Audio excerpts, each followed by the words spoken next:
नमस्कार शेतकरी मित्रांनो, इंडियन फेमस फार्मर या यूट्यूब चॅनलमध्ये आपले स्वागत आहे। शेतकरी मित्रांनो, ढगाळ वातावरणामुळे CCIची कापूस खरेदी बंद। 2 दिवसांपासून जिल्ह्यात ढगाळ वातावरण निर्माण झाल्याने जागेअभावी तात्पुरती कापूस खरेदी बंद करण्यात आली आहे।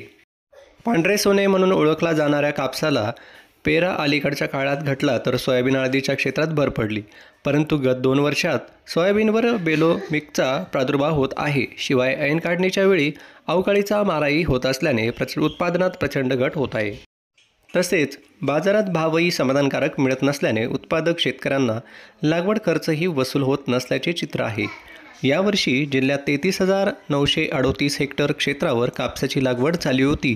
साधारण सप्टेंबरच्या शेवटच्या आठवड्यापासून कापूस वेचणीला प्रारंभ झाला, परंतु CCIचे खरेदी केंद्र नोव्हेंबरमध्ये सुरू झाले।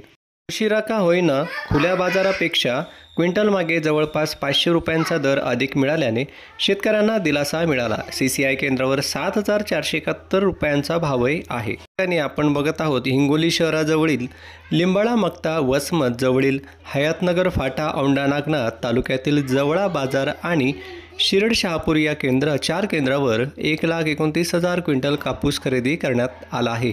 यामध्ये हिंगोली येथील केंद्रावर 30,000 क्विंटल, वसमत 31,000, जवळा बाजार 20,000, शिरड शहापूर 51,000 क्विंटल कापूस खरेदी झाला आहे।